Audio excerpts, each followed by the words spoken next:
Kevin McCullough. And we're back from Times Square. Jenny Gentles is my guest. She is with the Independent Women's Forum, and she is also a podcast host and a writer that has recently published in The Federalist.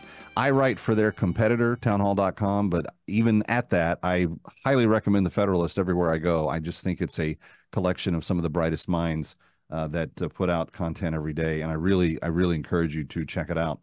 Biden's Title IX rule guaranteeing discrimination, censorship, and the end of parents' rights is the name of Ginny's piece. And Ginny, obviously, when the White House put out their regulation, they sold it exactly the opposite of what the title of your piece sells it as, and nobody was fooled for even a half second. In fact, I think Megyn Kelly was storming her podcast camera, swearing at the camera as quickly as she could about how profane it was that the Title IX had been turned into this kind of blasphemy, if you will, against women, in essence, reversing all of the good that Title IX had done. Where am I wrong?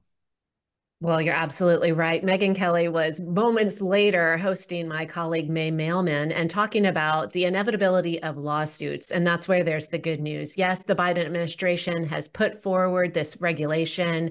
They're trying to remake society. They're taking away sex-based spaces. They're carving into women's opportunities and privacy. They're also taking away parental rights.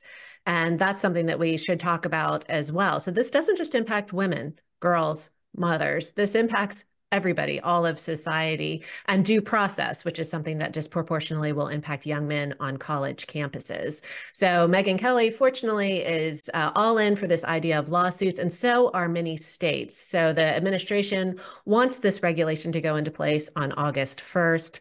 And fortunately, quite a few states are suing, as well as the Independent Women's Forum and an organization called Defensive Freedom Institute, Parents Defending Education, Speech First. There are good people out there who are saying no, and here's why.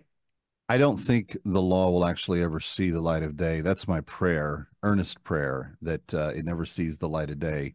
But if it weren't for the lawsuits and the vehement pushing back, it could have easily become so. And this is where it kind of gets tricky, I think, for the Biden administration going into the November election. You're talking about a significant parental rights issue, a significant women's rights issue, where men are being allowed to railroad women and girls and people that, you know, disagree with them. And it's the administration giving their blessing to it. And this is really, to me, a dropping of the curtain of what the Democratic Party wants to see happen kind of across the board. And we've seen it a little bit with the pro-Hamas protests on the college campuses, but you're hearing Democratic spokespeople, Alexandria Ocasio-Cortez, coming out and saying, we hope that the victims, quote unquote, the victims, which are the ones perpetrating the crimes, aren't the ones that end up getting hurt. Here, they're hoping that men don't end up getting treated badly or in some way miscarrying justice towards men because they're just asking for women to have their own locker rooms. I mean, you look at it on its face, and normal people that are not deep into this like leftist progressive think, they look at it and they say, common sense says this is insane. Do you think this will impact what voters are thinking about come November 5th? I think that we have to keep talking about it because the lawsuits are one approach, but we do need to make sure the administrative state doesn't just have their way by default. They put this underway 2 years ago. They proposed a draft regulation, and there were 250,000 comments, which is unprecedented.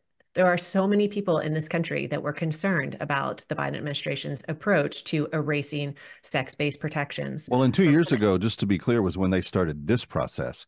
But on the day that he came to office, nearly 4 years ago now, he blackmailed the public schools and said, if you don't adopt gender identity the way we define it, we're going to take away your ability to feed poor kids for breakfast or for lunch. I mean, and he did that to private schools too. That you talk about blackmail and strong arming people. We have a bully of an administration that has just been unyielding on this issue. They are, and they're very smart at using the power that the administrative state can have if the American people don't push back. Jenny, I'm really thankful that you're fighting as hard as you are. I'm thankful that you're speaking up, not just as an activist, but as a mom who cares about the future for her own kids. And this is what America has to be. We have to be the ones that kind of take the bull by the horns and say, nope, not on our watch, and leave the next generation with a better situation than we found it. But we'll discuss more in the future. I'm positive. Thank you for spending time with us. Thank you, Kevin. You got it. And go over to the Federalist and read her there, and then follow the work of the Independent Women's Forum, IWF.org, an absolute necessity of an organization in the times in which we live. Stick around for more of That Kevin. Next, That Kevin Show with Kevin McCullough.